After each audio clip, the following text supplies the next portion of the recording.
Hello everyone, मैं हूं पुरुषोत्तम कुशवाहा और आज के इस वीडियो लेक्चर में हम सॉल्व करने वाले हैं जीके कंपटीशन 2021 का पेपर। ये ग्रेड बी का है। इससे पहले मैं एक वीडियो लेक्चर में ग्रेड ए का जो पेपर है उसको भी सॉल्व करा चुका हूं। और आपको पता होगा ये जो टेस्ट हैं, जो कंपटीशन पेपर हैं, वो बहुत ही बढ़िया तरीके से बनाए गए, बहुत ही अच्छे पैटर्न पर बनाए गए हैं।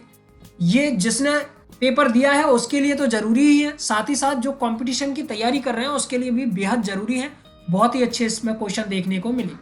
चलिए आज के इस वीडियो लेक्चर में हम सी सेट को डिस्कस करेंगे, क्योंकि आपको पता है इसके भी 4 सेट थे, ए बी और सी डी, इस तरह से 4 सेट थे, जिसमें से मैं सी सेट को सॉल्व करूंगा। और आपको बता दूं, सेटों में अलग से क्वेश्चन कुछ भी नहीं था, केवल क्वेश्चनों को आगे पीछे कर दिया गया था, जिसकी वजह से थोड़ा सा अलग दिख रहे थे। क्वेश्चन वही है। तो चलिए ज़्यादा देर नहीं करेंगे और सीधा इसको सॉल्व करेंगे और देखेंगे कि कितने क्वेश्चन हमारे सही हैं और कितने गलत हैं। चलते हैं सीधे पहले क्वेश्चन पर। पहला क्वेश्चन मैथ से है, इसमें 10 नंबर का मैथ है। तो सबसे पहले पहला वाला क्वेश्चन देखते हैं। प्रश्न नंबर 1, यदि 106 गुणा 106 माइनस 94 गुणा 94 बराबर x, तब x का मान क्या है? यानी इस पूरे की हमें वैल्यू बतानी है। देखिए मैं इंग्लिश में नहीं बोलूंगा इसको, क्योंकि अगर मैं दोनों लैंग्वेज बोलता हूं तो वीडियो बहुत ही ज़्यादा लंबी हो जाएगी। इसीलिए जो भी इंग्लिश मीडियम से हैं वो इस क्वेश्चन को पढ़ें और सॉल्यूशन देखें केवल। तो सबसे पहले तो इस क्वेश्चन को एक बार मैं लिख लेता हूं। 106 गुणा 106 माइनस 94 गुणा 94। इसको मैं कुछ इस तरह से लिख सकता हूं, 106 का होल स्क्वायर माइनस 94 का होल स्क्वायर। इस तरह से मैं इसको लिख सकता हूं। और यहां से मुझे एक आइडेंटिटी बनती हुई दिख रही है। आपने पढ़ा होगा ए स्क्वायर माइनस बी स्क्वायर बराबर होता है ए प्लस बी और ए माइनस बी। तो यहां से इसको आगे भी सॉल्व कर सकते हैं, क्योंकि ऐसा हमें दिख रहा है, तो इसीलिए इसको हम इस रूप में लिख सकते हैं। यानी कि एक ब्रैकेट में क्या लिखेंगे, 106 प्लस 94 और दूसरे ब्रैकेट में लिखेंगे 106 माइनस 94। इस तरह से इसको हम करेंगे। आगे देखिए आगे क्या होगा। आगे हम इसको प्लस कर देंगे इस वाले को और इस वाले को माइनस कर देंगे। तो हमारा कितना आएगा, इसको मैं ऊपर सॉल्व कर रहा हूं। देखिए जब इसको सॉल्व करेंगे तो आएगा आपका 200। आगे क्या है, इंटू है, बीच में कुछ नहीं है तो इंटू लगाऊंगा। और जब इसको सॉल्व करेंगे तो हमारा आएगा 12। ठीक है। और जब दोनों को हम इंटू कर देंगे तो हमारा फाइनल जो आंसर होगा वो आएगा 2400। ठीक है, क्योंकि 12 दूनी 24 हो जाएंगे और 2 जीरो पीछे चल रहा है तो 2400। यानी इसका सही आंसर होगा आपका 2400, जो कि ऑप्शन नंबर ए पर है। चलिए आगे देखते हैं अगला क्वेश्चन। क्वेश्चन नंबर 2, सबसे छोटी अभाज्य संख्या कौन सी है? Prime number. प्राइम नंबर वे संख्या होती हैं जो कि किसी दूसरी संख्या से ना कटे, केवल खुद से कटे और एक से कटे। ठीक है, तो सबसे छोटी पूछी गई है। याद रखना सबसे छोटी जो प्राइम नंबर होती है वो होती है 2, यानी सी ऑप्शन इसका बिल्कुल सही है। अगला क्वेश्चन देखते हैं। प्रश्न नंबर 3, यदि 3/2 बराबर 15/x हो तब x का मान क्या होगा? इसको हम सिंपल वे में कैची गुणा करके क्या कर सकते हैं, सॉल्व कर सकते हैं। ठीक है, तो 3/2 बराबर 15/x। इसको कैसे सॉल्व करेंगे, इसका गुणा इधर और इसका गुणा इधर। तो ये आएगा अपना, यहां नीचे लिख देता हूं मैं, 3x बराबर आएगा 15 दूनी 30। ठीक है, यहां से 3 इधर जाएगा। ठीक है, क्योंकि ये इंटू में तो डिवाइड में जाएगा। x बराबर 30/3, ये हो जाएगा हमारा 10, यानी कि इसका आंसर आएगा 10। बी ऑप्शन इसका बिल्कुल सही रहेगा। आगे बढ़ते हैं, अगला क्वेश्चन देखें। प्रश्न नंबर 4, निम्नलिखित में से कौन सा रैखिक बहुपद है? देखिए बहुपद पोलिनोमियल कौन सा है, वो भी लीनियर। तो सबसे पहले पहला ऑप्शन देखते हैं, x प्लस 1/x। यहां पर जो वेरिएबल है यानी चर है वो बटे में है, तो इसीलिए ये तो बहुपद ही नहीं है। अगला लिखा है x प्लस एक्स स्क्वायर। यहां पर वेरिएबल की जो घात है 2 है, तो 2 वाला द्विघाती बहुपद होता है, ना कि रैखिक बहुपद। तो ये भी ऑप्शन गलत है। इसके बाद सी ऑप्शन x प्लस 8। देखिए इसमें वेरिएबल की एक घात है और एक घात वाले को ही हम क्या कहते हैं, रैखिक बहुपद यानी लीनियर पोलिनोमियल कहते हैं, यानी C option is the right option. ठीक है, और यहां पर हम देखें तो x बटे में है तो ये भी बहुपद ही नहीं है, तो सी इसका सही आंसर होगा x प्लस 8। अगला प्रश्न है प्रश्न नंबर 5, किसी अर्धवृत्त में बना कोण होता है, यानी कि सेमी जो सर्कल होता है उस समय कोण हमेशा ही 90 डिग्री का बनता है। अब सेमी सर्कल क्या होता है, देखिए सर्कल होता है पूरा गोला, सेमी सर्कल मतलब इसका आधा, हाफ, तो इसमें जो भी एंगल बनेगा, जैसे कि ये एंगल बनाया मैंने, तो ये एंगल आपका 90 डिग्री का ही बनेगा, फिक्स है ये। चाहे कितने भी एंगल बनाना सेमी सर्कल में, हमेशा वो कितने के बनेंगे, 90 डिग्री के ही बनेंगे। तो इसका आंसर होगा 90 डिग्री। ऑप्शन ए पर 45 है तो ये गलत है, 90 डिग्री ऑप्शन सी पर है, तो सी ऑप्शन इसका बिल्कुल सही है, इसीलिए इसका आंसर होगा 90 डिग्री। अगला क्वेश्चन दिया है प्रश्न नंबर 6, यदि 2x प्लस वाई बराबर 7 में y बराबर -1 हो तब x का मान क्या होगा। बहुत ही सरल क्वेश्चन है, बस जहां y दिख रहा है वहां क्या करना है, इस y के मान को पुट करना है। तो देखिए 2x प्लस y का मान कितना है, -1 बराबर 7, यहां से क्या हो जाएगा 2x प्लस और माइनस हो जाएगा -1 बराबर 7, यहां से 2x इधर ही रखते हैं, इसको इधर पहुंचाते हैं, माइनस का प्लस का हो जाएगा 7 प्लस 1 यानी कि 2x बराबर 8। जब 8 हो जाएगा तो आपको पता है इस 2 को भी हम इधर पहुंचाएंगे, तो x बराबर आएगा आपका 8/2 यानी कि 4, आंसर आएगा 4, x की वैल्यू आपकी आएगी 4। ठीक है, तो आंसर कहाँ है, D option is the right option. अगला क्वेश्चन देखते हैं, प्रश्न नंबर 7 है, वृत्त के क्षेत्रफल का सूत्र है, वृत्त के क्षेत्रफल यानी कि एरिया ऑफ सर्कल, इसका आपको फॉर्मूला बताना है। 2πr इसकी परिधि का होता है, तो ये नहीं है। अच्छा, इसमें एक भी ऑप्शन है ही नहीं, है ना, गलत क्वेश्चन हो गया है, तो इसका आपको बोनस पॉइंट मिलेगा, यानी कि आपने इसको अटेम्प्ट किया है तो इसका नंबर आपको मिलना ही मिलना है।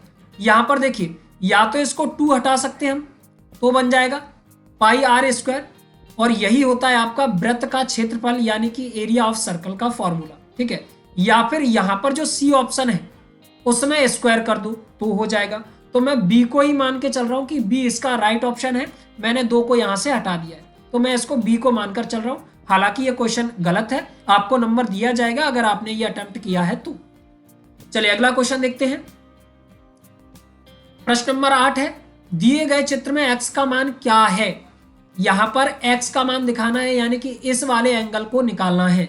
आपको पता होना चाहिए किसी भी त्रिभुज के तीनों कोणों का योग 180 अंश होता है, यानी कि एंगल बी, एंगल सी और एंगल ए को जब हम जोड़ेंगे तो 180 अंश होगा, यानी कि मैं कहना चाह रहा हूं x प्लस 50 प्लस 60 जब जोड़ेंगे तो 180 होना चाहिए। ठीक है, 180, तो यहां से हम आसानी से निकाल सकते हैं x की वैल्यू। x बराबर देखिए x प्लस 50 और 60 110 हो जाएंगे, बराबर 180, इसको इधर पहुंचाइए तो x बराबर आपका निकल कर आएगा 180 माइनस 110, यानी कि ये आपका आ जाएगा 70 डिग्री, यानी x की वैल्यू आपकी होगी 70 डिग्री, जो कि बी ऑप्शन पर है, यानी B option is the right option.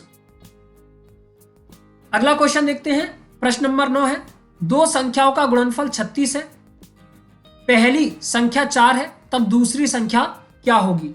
देखिए इसे कैसे निकालेंगे। देखिए यहां पर क्या दिया गया है कि पहली संख्या आपको दे दी है 4, है ना, दूसरी आपसे पूछी गई है, तो चलिए 2 मिनट के लिए मैं क्या मानता हूं, दूसरी संख्या x है। अब क्या दिया, दोनों संख्याओं का गुणनफल यानी गुणा करने पर, यानी कि x गुणा 4 बराबर कितना होना चाहिए, 36 होना चाहिए, क्योंकि दोनों संख्याओं का गुणनफल बोल रहे हैं, और एक संख्या उसने 4 दे दी, दूसरी मैंने मन से मान ली, तो x की वैल्यू निकालनी है, यानी दूसरी संख्या निकालनी है। तो देखिए x के गुणा में क्या है 4, तो इसे इधर पहुंचाएंगे तो डिवाइड में जाएगा, यानी x बराबर होगा 36/4 यानी कि 9। x की वैल्यू कितनी आ जाएगी, 9।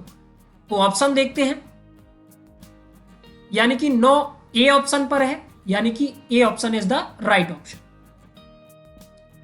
प्रश्न नंबर 10 है, 64 की घात -1/6 का सरलतम रूप होगा।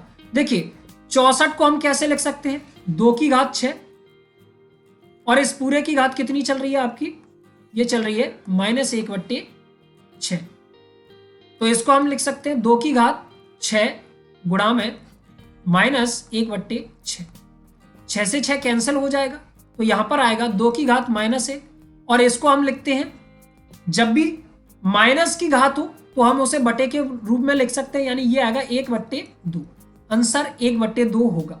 ठीक है, तो सी इज द राइट ऑप्शन। आपके मैथ के क्वेश्चन यहीं तक थे। अब बढ़ते हैं अगले क्वेश्चनों की ओर। प्रश्न नंबर 11 है, सबसे पुराना वेद कौन सा है? ओल्डेस्ट वेदा। ठीक है, तो याद रखना है ऋग्वेद आपका सबसे पुराना वेद है। प्रश्न नंबर 12, अष्टाध्यायी पुस्तक के लेखक कौन है? Author of Ashtadhyayi book. ठीक है, तो याद रखना पाणिनि, और इसमें ग्रामर लिखी गई है। ठीक है, संस्कृत ग्रामर की किताब है ये अष्टाध्यायी, जो कि पाणिनि ने लिखी है। अगला क्वेश्चन प्रश्न नंबर 13, धौलावीरा किस राज्य में स्थित है? ठीक है, तो याद रखना गुजरात में स्थित है, यानी ए ऑप्शन इसका राइट है। प्रश्न नंबर 14 है, गुलाम वंश का संस्थापक कौन है? ये हिस्ट्री से क्वेश्चन है, बहुत ही अच्छा क्वेश्चन है।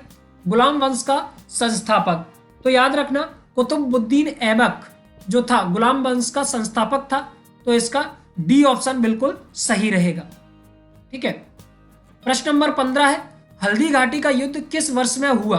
ठीक है, in which year the battle of Haldi Ghati took place? तो याद रखना 1576 ईस्वी में हल्दी घाटी का युद्ध हुआ था, यानी C option is the right option. प्रश्न नंबर 16 देखें। प्रश्न नंबर 16 में आपको सही जोड़ियां मिलानी थी। देखिए, बेगम हजरत महल को मिलाएंगे हम लखनऊ से, यानी पहले पर आना चाहिए 4। ठीक है, रानी लक्ष्मीबाई को मिलाएंगे झांसी से, यानी दूसरे पर 1 आना चाहिए। ठीक है, नाना साहेब को मिलाएंगे हम कानपुर से। ठीक है, ये कानपुर से बिलोंग करते थे, तो यहां पर 2 आएगा। उसके बाद तात्या टोपे शिवपुरी, क्योंकि शिवपुरी में उन्हें फांसी दी गई थी। ठीक है, तो यहां पर 3, तो 41-23 इसका आंसर होगा। इसको हम देखते हैं कौन से पर है। यहां पर पहले पर नहीं है, 41-23, तो B is the right option. ठीक है, चलिए अगला क्वेश्चन देखते हैं। 17 है, इंकलाब जिंदाबाद का नारा किसने दिया? ठीक है, तो याद रखना भगत सिंह जी जो थे उन्होंने इंकलाब जिंदाबाद का नारा दिया था, इसलिए B is the right option. प्रश्न नंबर 18 है, फॉरवर्ड ब्लॉक की स्थापना किसने की? याद रखना सुभाष चंद्र बोस जी ने फॉरवर्ड ब्लॉक की स्थापना की थी। ठीक है, आगे बढ़ते हैं। प्रश्न नंबर 19 है हमारा, वर्तमान में भारत में कितने राज्य हैं? तो याद रखना वर्तमान में केवल 28 है, क्योंकि आपको पता है जम्मू कश्मीर पहले राज्य था लेकिन अब नहीं है। ठीक है, प्रश्न नंबर 20, सौरमंडल में कुल कितने ग्रह हैं? बहुत ही सरल क्वेश्चन है, सबको पता है 8 ग्रह हैं केवल, पहले 9 हुआ करते थे लेकिन अब केवल 8 हैं। प्रश्न नंबर 21, पृथ्वी का उपग्रह है, पृथ्वी का एकमात्र उपग्रह है जिसे हम चंद्रमा कहते हैं। ठीक है, तो D is the right option. प्रश्न नंबर 22, हीराकुंड बांध किस नदी पर बना है? हीराकुंड बांध बहुत बड़ा बांध है और ये आपका महानदी पर बना हुआ है। ठीक है, तो ये गंगा, बी गोदावरी, इनमें से एक भी नहीं है, महानदी इसका राइट ऑप्शन होगा। देखते हैं, तो महानदी सी पर है, इसीलिए सी इज द राइट ऑप्शन। प्रश्न नंबर 23 है, भारत की सबसे लंबी नदी कौन सी है? तो याद रखना गंगा सबसे लंबी नदी है, वो भी भारत की। विश्व की पूछी जाए तो नील नदी। ठीक है, प्रश्न नंबर 24 है, चीन की राजधानी है? तो याद रखना बीजिंग। ठीक है, बीजिंग चीन की राजधानी है, तो सी इज द राइट ऑप्शन। प्रश्न नंबर 25 है, विश्व प्रसिद्ध ताजमहल कहां स्थित है? सबको पता होगा, यह आगरा में स्थित है। प्रश्न नंबर 26 है, भारतीय संविधान को तैयार करने में कितना समय लगा? 2 वर्ष 11 महीने 18 दिन, यानी कि B is the right option. ठीक है, चलिए आगे बढ़ते हैं, अगला क्वेश्चन देखते हैं। प्रश्न नंबर 27 है, भारतीय संविधान सभा के स्थायी अध्यक्ष कौन थे? देखिए, स्थायी अध्यक्ष जो थे वो थे डॉक्टर राजेंद्र प्रसाद। और अगर आपसे पूछा जाए कि अस्थायी अध्यक्ष कौन थे, तो याद रखना डॉक्टर सच्चिदानंद सिन्हा अस्थायी थे और स्थायी थे आपके डॉक्टर राजेंद्र प्रसाद। आगे बढ़ते हैं अगले क्वेश्चन की ओर। प्रश्न नंबर 28 है, मध्य प्रदेश के पहले मुख्यमंत्री कौन थे? पहले मुख्यमंत्री पूछे गए हैं, वो भी मध्य प्रदेश के। याद रखना पंडित रविशंकर शुक्ल, शुक्ला नहीं शुक्ल। ठीक है, लेकिन कहीं कहीं शुक्ला भी देखने को मिल जाता है, लेकिन वास्तव में उनका सही नाम रहेगा शुक्ल। तो पंडित रविशंकर शुक्ल जी जो थे वो मध्य प्रदेश के पहले मुख्यमंत्री थे, इसलिए D is the right option. प्रश्न नंबर 29 है, भारत का राष्ट्रीय पशु है, तो याद रखना बाघ। शेर नहीं है, बाघ। शेर नहीं होता, बाघ होता है, टाइगर। ठीक है। प्रश्न नंबर 30 है आपके सामने, भारतीय नागरिकों को कितने मौलिक अधिकार प्रदान किए गए हैं? अधिकारों की बात की गई है, कर्तव्यों की नहीं। देखिए वर्तमान में 6 दिए गए हैं, पहले 7 थे, लेकिन अभी केवल 6 है, एक को हटा दिया गया है। ठीक है, तो इसीलिए B is the right option. अगला क्वेश्चन देखते हैं। प्रश्न नंबर 31 है, भारतीय रिजर्व बैंक ऑफ इंडिया का मुख्यालय कहां है? याद रखना इसका मुख्यालय मुंबई में है, यानी सी इज द राइट ऑप्शन। अगला प्रश्न है प्रश्न नंबर 32, भारत सरकार ने 500 व 1000 के नोटों को कब प्रतिबंधित किया? यानी नोटबंदी किस दिन की गई थी? तो याद रखना 2016 में की गई थी, वो भी 8 नवंबर को। तो इसीलिए राइट ऑप्शन रहेगा ए, 8 नवंबर 2016। अगला क्वेश्चन देखते हैं। प्रश्न नंबर 33 है, मनुष्य की कौन सी मूलभूत आवश्यकता नहीं है? ऐसी आवश्यकता यानी नीड कौन सी है जो कि जरूरी नहीं है हमारे लिए? देखिए भोजन बेहद जरूरी है, तो ये मूलभूत आवश्यकता है। मकान भी बेहद जरूरी है, शिक्षा भी बेहद जरूरी है, लेकिन इलेक्ट्रिसिटी विद्युत जरूरी नहीं है। तो इसका जो आंसर होगा वो रहेगा डी ऑप्शन, विद्युत। अगला क्वेश्चन दिया गया है प्रश्न नंबर 34, अटल पेंशन योजना जो वृद्ध लोगों के लिए पेंशन योजना है की शुरुआत किसने की थी? तो याद रखना नरेंद्र मोदी जी ने अटल पेंशन योजना की शुरुआत की थी, इसीलिए B is the right option. प्रश्न नंबर 35 है, प्रधानमंत्री उज्ज्वला योजना संबंधित है। उज्ज्वला योजना आपको पता होना चाहिए, गैस सिलेंडर यानी गैस वितरण के लिए बहुत ज्यादा फेमस है, इसीलिए इसका आंसर होगा सी, गैस सिलेंडर से। प्रश्न नंबर 36 है, प्रकाश वर्ष का मात्रक है। प्रकाश वर्ष ये खगोलीय दूरी नापने का मात्रक है, इसीलिए इसका राइट ऑप्शन होगा आपका दूरी का, यानी कि प्रकाश वर्ष में दूरी को मापा जाता है। चलिए अगला क्वेश्चन है प्रश्न नंबर 37, गुरुत्वीय त्वरण। देखिए त्वरण है का मात्रक, त्वरण का मात्रक आपको पता है क्या होता है, और गुरुत्वीय त्वरण का मात्रक भी वही रहता है जो कि त्वरण का रहता है, यानी एक्सेलरेशन का जो यूनिट रहेगी वही आपकी एक्सेलरेशन ड्यू टू ग्रेविटी की भी यूनिट रहेगी, तो वो होती है आपकी मीटर पर सेकेंड स्क्वायर। तो इसीलिए D is the right option. अगला क्वेश्चन है प्रश्न नंबर 38, उषा 90 मीटर लंबे तालाब में तैरती है, वह एक सिरे से दूसरे सिरे तक सरल रेखीय पथ पर जाती है तथा वापस आ जाती है। इस दौरान कुल 180 मीटर की दूरी 1 मिनट में तय करती है। उषा की औसत चाल है। देखिए औसत चाल निकालनी है, सबसे पहले मैं तालाब बना लेता हूं। ये तालाब है मान के चलिए, और यहां से यहां तक की दूरी कितनी है? 90 मीटर। ठीक है, 90 मीटर है। अब 90 मीटर है तो याद रखना जब 90 मीटर है तो यहां पर क्या होगा, इसमें दिया है कि वो यहां से चलती है, इधर से यहां तक जाती है, फिर वापस आ जाती है, यानी कि उसकी कुल दूरी हमें पता करनी होगी, क्योंकि आपको पता है औसत चाल के लिए सूत्र होता है कुल दूरी बटे में कुल समय। तो कुल दूरी कितनी हो जाएगी? 180 मीटर, और कुल समय आपको दिया है तो सीधा सीधा फॉर्मूला लगाना था, कुल दूरी बटे में कुल समय। ठीक है, ये फॉर्मूला लगाना था। जब सॉल्व करेंगे तो आएगा 180 बटे में, लेकिन यहां पर गलती ये हो सकती थी कि ये मिनट में समय दिया है, तो इसे हमें सेकंड में बदलना पड़ेगा, क्योंकि मीटर में चल रहा है इधर, तो यहां पर सेकंड।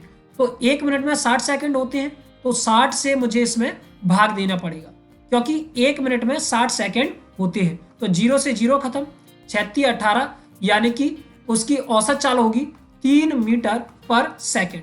आंसर आपका 3 मीटर पर सेकंड होगा। चलिए देखते हैं कौन से ऑप्शन पर दिया है ये है सी ऑप्शन पर, यानी C option is the right option.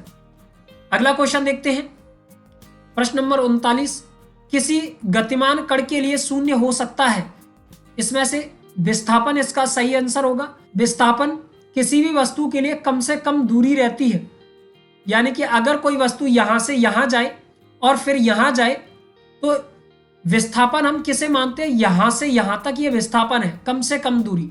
यानी अगर कोई वस्तु यहां से आगे जाए और फिर यहां से ऐसे आगे निकल जाए या फिर यहां पर ही आ जाए, तो अंतिम बिंदु और प्रारंभिक बिंदु एक ही स्थान पर है, तो जीरो केवल विस्थापन हो सकता है। इसीलिए इसका आंसर क्या होगा, ए रहेगा। ठीक है, अगला क्वेश्चन देखते हैं। प्रश्न नंबर 40 है, न्यूटन का मूल नियम है, फंडामेंटल लॉ। ठीक है, तो याद रखना द्वितीय नियम जो है न्यूटन का, वो मूल नियम कहलाता है। तो B is the right option. प्रश्न नंबर 41 है, अवांछित ध्वनि को क्या कहते हैं। अवांछित मतलब ऐसी ध्वनि जो हमें परेशान करे, बेकार। तो याद रखना शोर कहते हैं उसे। ठीक है, शोर। D is the right option. प्रश्न नंबर 42 है, 42 बहुत ही सरल क्वेश्चन पूछा गया है, वायु में ध्वनि की चाल। तो याद रखना 332 मीटर पर सेकंड होती है। तो B is the right option. प्रश्न नंबर 43 दिया गया है, सूर्य के प्रकाश में कितने रंग होते हैं। बहुत ही बच्चा क्वेश्चन, बहुत ही सरल क्वेश्चन। 7 रंग होते हैं, सभी को पता है इसके बारे में। प्रश्न नंबर 44, यदि किसी पृष्ठ पर प्रकाश का आपतन कोण 30 डिग्री हो तो उसका परावर्तन कोण होगा। देखिए आपतन कोण मतलब आने वाली किरण और अवलंब के बीच बनने वाला कोण, और परावर्तन कोण यानी कि परावर्तित किरण, ये वाली किरण और इसके बीच बनने वाला कोण, दोनों ही बराबर होते हैं। जितना ये होगा उतना ही ये होगा। तो इसीलिए अगर ये 30 है तो परावर्तन कोण भी कितना होगा, 30 डिग्री ही होगा। तो इसका ऑप्शन डी बिल्कुल सही है, 30 डिग्री। प्रश्न नंबर 45 आपको दिया है, वायु में किस गैस की मात्रा सर्वाधिक है। Nitrogen gas. C is the right option. आगे दिया है, निम्न में से कौन सा हाइड्रोजन का समस्थानिक नहीं है। हाइड्रोजन के 3 समस्थानिक होते हैं, प्रोटियम, ड्यूटेरियम और ट्राइटियम। इट्रियम आपका हाइड्रोजन का समस्थानिक नहीं है, यानी कि ये हाइड्रोजन का आइसोटॉप नहीं है। तो इसीलिए इसका सही आंसर होगा सी, इट्रियम। प्रश्न नंबर 47 है, सबसे हल्का तत्व कौन सा है। सबसे हल्का तत्व, ठीक है, तो इसका आंसर आप देखते हैं, इसका आंसर है आपका हाइड्रोजन, यानी कि A option is the right option. आगे दिया है प्रश्न नंबर 48, प्रोटॉन की खोज किसने की थी। याद रखना प्रोटॉन की खोज गोल्डस्टीन ने की थी। ये 9th क्लास में आप पढ़ चुके होंगे। ठीक है, प्रश्न नंबर 49 है, द्रव अवस्था में कौन सी धातु पाई जाती है। धातु की बात की जा रही है द्रव अवस्था में, तो याद रखना ऑप्शन में एक ही ऐसी धातु दी गई है जो कि द्रव अवस्था में पाई जाती है, वो है मरकरी। ठीक है, B is the right option. आगे बढ़ते हैं, अगला क्वेश्चन देखते हैं। प्रश्न नंबर 50 है, Fe2 पॉजिटिव। यहां पर ध्यान देने वाली बात है 2 पॉजिटिव में इलेक्ट्रॉनों की संख्या है। देखिए इलेक्ट्रॉन वैसे Fe यानी आयरन में कितने होते हैं, 26 होते हैं। ठीक है, लेकिन इसने क्या कर दिया, 2 पॉजिटिव यानी कि 2 इलेक्ट्रॉन किसी और को दे दिए, तभी तो पॉजिटिव चार्ज बना। इसीलिए यहां से कितने माइनस हो जाएंगे, 2 घट जाएंगे इसमें से, तो आंसर होगा 24। तो सी इज द राइट ऑप्शन। प्रश्न नंबर 51 है, चूना पत्थर का रासायनिक नाम है। देखिए चूना पत्थर, उसका सूत्र होता है CaCO3, तो इसका रासायनिक नाम क्या होगा, कैल्शियम कार्बोनेट, जो कि सी ऑप्शन पर आपको देखने को मिल रहा है, यानी कि C is the right option, calcium carbonate. अगला क्वेश्चन दिया गया है क्वेश्चन नंबर 52, नाइट्रिक अम्ल का रासायनिक सूत्र है, chemical formula of nitric acid. देखिए नाइट्रिक एसिड का होता है HNO3। ठीक है, तो ए इज द राइट ऑप्शन। ठीक है, अगला क्वेश्चन है आपका बायोलॉजी से। प्रश्न नंबर 53 है, शरीर की मूलभूत संरचनात्मक इकाई है। ये सीधा सीधा आपका 9th क्लास का एक चैप्टर का नाम भी है, शरीर की मूलभूत संरचनात्मक इकाई कोशिका। ठीक है, तो सी इज द राइट ऑप्शन, यानी सेल है, इसका आंसर होगा सेल। अगला क्वेश्चन है प्रश्न नंबर 54, कोशिका का ऊर्जा घर कहा जाता है, power house of the cell. Mitochondria को कहा जाता है, A is the right option. अगला क्वेश्चन है, मानव शरीर की सबसे बड़ी ग्रंथि यानी कि largest gland of human body, याद रखना यकृत यानी लिवर होता है, B is the right option. वयस्क मनुष्य में कुल कितनी हड्डियां होती हैं। बहुत ही सरल क्वेश्चन पूछा गया है, टोटल वॉन्स।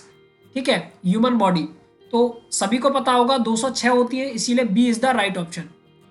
अगले क्वेश्चन की ओर बढ़ते हैं। अगला क्वेश्चन दिया गया है प्रश्न नंबर 57, मानव रक्त में कौन सी धातु पाई जाती है? धातु, तो याद रखना मानव रक्त में लोहा यानी कि आयरन पाया जाता है। D is the right option.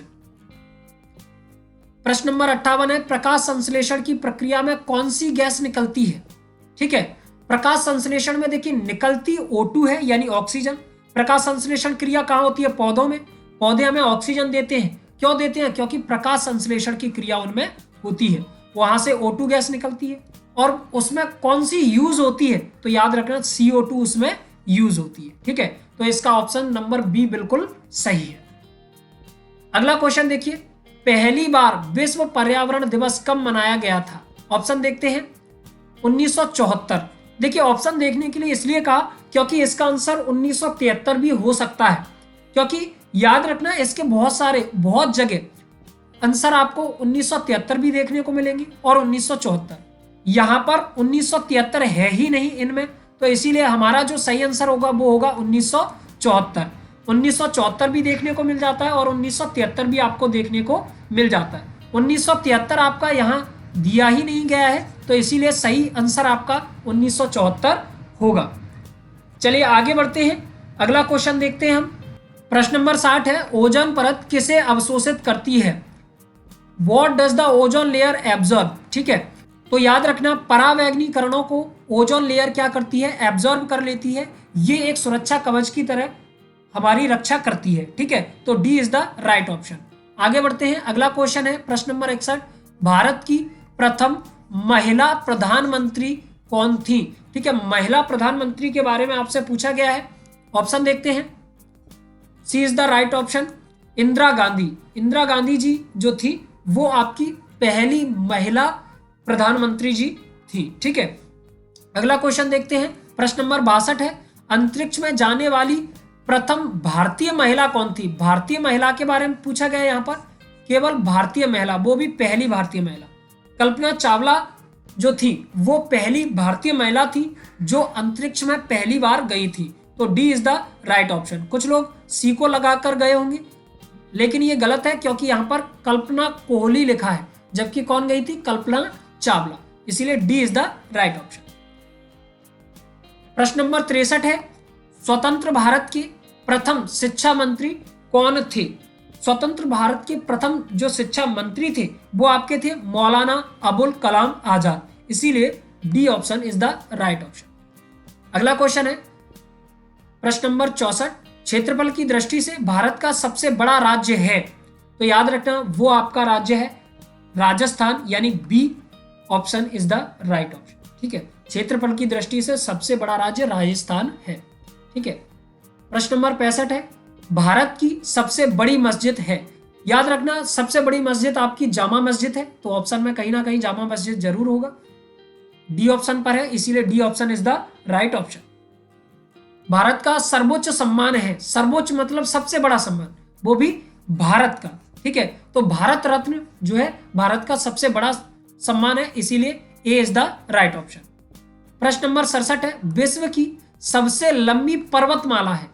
पर्वतमाला पूछी गई, वो भी विश्व की सबसे लंबी।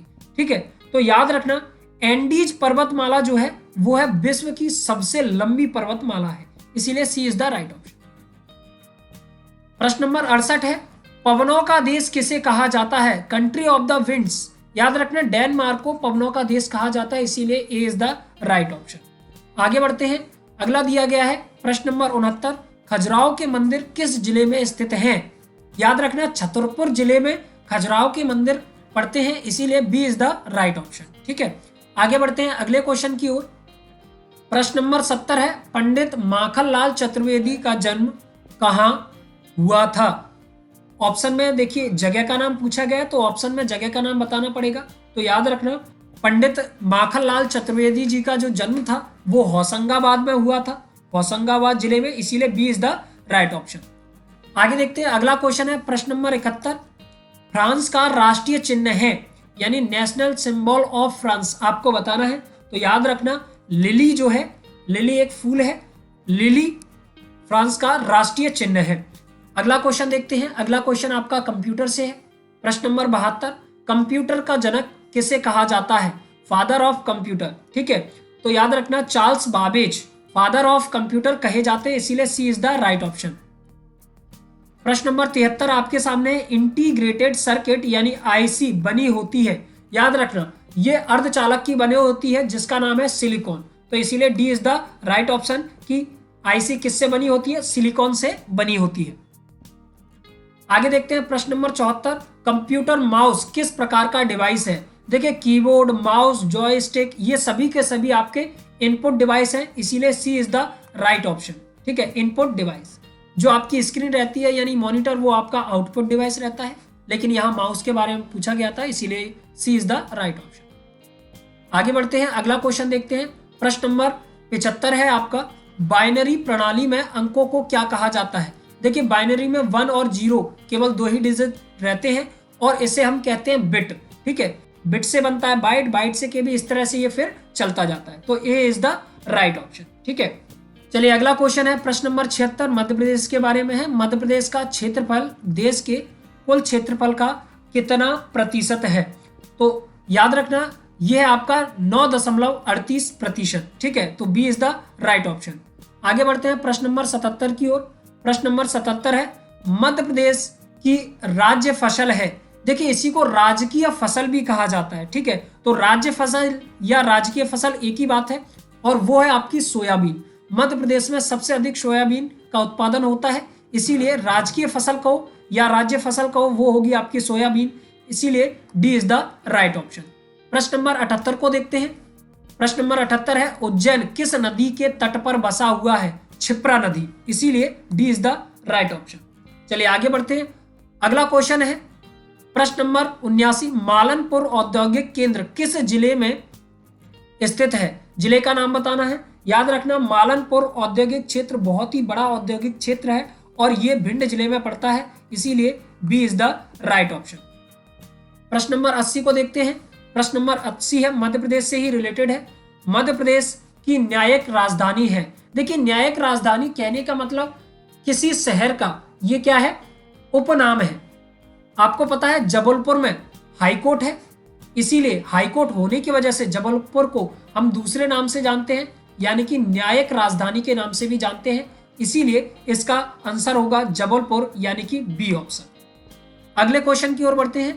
प्रश्न नंबर 81 है, मध्य प्रदेश की पहली सीमेंट फैक्ट्री कहां स्थापित की गई थी। देखिए आयोजित नहीं होना चाहिए था, यहाँ पर स्थापित होना चाहिए था, लेकिन फिर भी कहीं ना कहीं क्वेश्चन समझ में आ रहा है और ऑप्शन भी उसी तरह के दिए गए, तो आपने इसका आंसर सही लगाया होगा, ऐसी मैं आशा करता हूं। तो मध्य प्रदेश की पहली जो सीमेंट फैक्ट्री थी वो कहाँ लगाई गई थी, याद रखना वो लगाई गई थी आपकी बानमौर में, और कुछ समय पहले तक इस शहर का नाम भी सीमेंट बामौर था। ठीक है, जो कि अब केवल क्या है, बानमौर है। चलिए आगे बढ़ते हैं, अगला क्वेश्चन है क्वेश्चन नंबर 82, सहरिया संग्रहालय कहाँ स्थित है। ठीक है, सहरिया म्यूजियम कहां पर है ये आपको बताना था, तो याद रखना ये आपका श्योपुर में स्थित है, इसीलिए डी ऑप्शन इसका राइट रहेगा। अगला क्वेश्चन देखिए, निम्न में कौन सी भिंड जिले की तहसील नहीं है। चलिए ऑप्शन देखते हैं कि कौन सी तहसील नहीं है भिंड जिले की। ऑप्शन देखते हैं, उसके बाद डिसाइड करेंगे। देखिए ऑप्शन ए पर है रौन, ये आपकी भिंड जिले की तहसील है। गोहद भी है, अटेर भी है, तो बचा आपका कराहल। कराहल ये आपकी भिंड जिले की तहसील नहीं है, इसीलिए D is the right option. आगे बढ़ते हैं, प्रश्न नंबर 84, मुरैना जिले की प्रमुख नदी है। मुरैना जिले की आपको पता ही है, मुरैना जिले से कौन सी सबसे बड़ी नदी बहती है, चंबल नदी है वो, तो इसीलिए ए is the right option.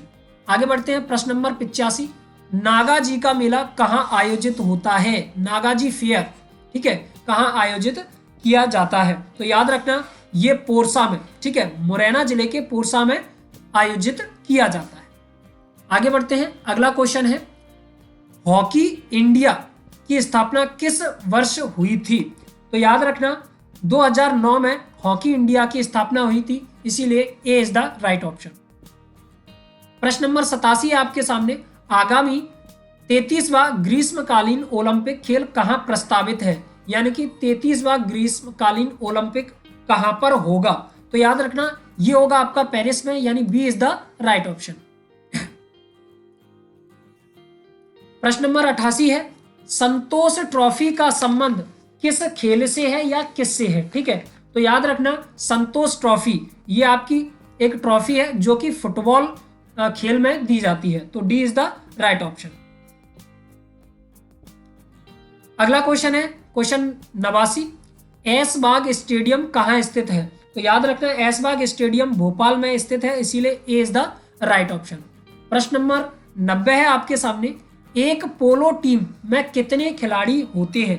Polo team की बात की गई है, तो याद रखना ये इसमें 4 खिलाड़ी होते हैं केवल, इसीलिए ए इज द राइट ऑप्शन। आगे बढ़ते हैं, अगला क्वेश्चन है आपका question number 91, Indian premium league के 14वें संस्करण की शुरुआत ए चिदम्बरम स्टेडियम से की गई, यह किस शहर में है? यानी कि ये जो स्टेडियम है ए चिदम्बरम स्टेडियम वो कहां पर है, ये आपको बताना है। तो याद रखना ये चेन्नई में है, इसीलिए D is the right option. आगे बढ़ते हैं, प्रश्न नंबर 92 है, 51वें दादा साहेब फाल्के पुरस्कार से किसे सम्मानित किया गया है? देखिए 51वें से आपका जो है रजनीकांत जी को पुरस्कारित किया गया है, सम्मानित किया गया है, इसीलिए ऑप्शन में भी देखते हैं ये सी ऑप्शन बिल्कुल सही रहेगा, रजनीकांत। ठीक है, चलिए आगे बढ़ते हैं। प्रश्न नंबर 93 है आपके सामने, मध्य प्रदेश का सबसे बड़ा राष्ट्रीय उद्यान कौन सा है? तो याद रखना कान्हा किसली राष्ट्रीय उद्यान मध्य प्रदेश का सबसे बड़ा राष्ट्रीय उद्यान है, इसीलिए ए इज द राइट ऑप्शन। अगला क्वेश्चन है प्रश्न नंबर 94, किसने कोविड-19 के खिलाफ लड़ाई में जहां बीमार वहीं उपचार का नया मंत्र दिया? तो याद रखना ये जो मंत्र है वो नरेंद्र मोदी जी ने दिया है, यानी कि करंट में जो प्राइम मिनिस्टर है उन्होंने दिया है, इसीलिए D is the right option.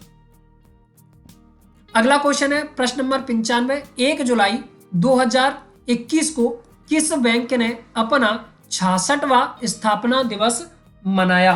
ठीक है, तो याद रखना स्टेट बैंक ऑफ इंडिया, जिसने 1 जुलाई 2021 को अपना 66वां स्थापना दिवस मनाया है, इसीलिए B is the right option.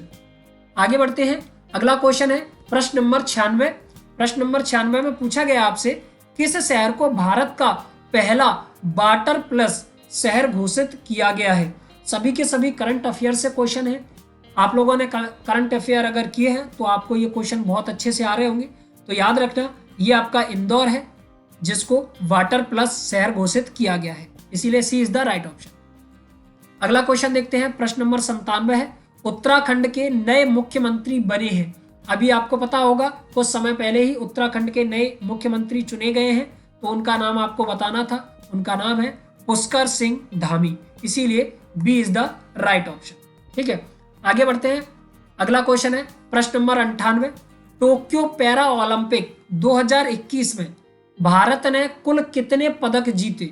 देखिए पैरा ओलंपिक की बात हो रही है, पैरा ओलंपिक में टोटल पदक थे आपके 19। ठीक है, पैरा ओलंपिक में केवल 19 पदक जीते थे। आगे बढ़ते हैं, अगला क्वेश्चन है प्रश्न नंबर 99, डूरंड कप 2021 का आयोजन कहां किया गया? ठीक है, अभी आपको पता है हाल ही में डूरंड कप आयोजित किया गया था, वो कहां किया गया था ये आपको बताना है। ठीक है, ऑप्शन देखते हैं, वैसे ये कोलकाता में किया गया था, कोलकाता ए ऑप्शन पर है, तो इसीलिए ए इज द राइट ऑप्शन। ठीक है, आगे बढ़ते हैं, लास्ट क्वेश्चन देखते हैं, प्रश्न नंबर 100 है आपके सामने, आईपीएल 2021 में उपविजेता टीम के कप्तान कौन थे?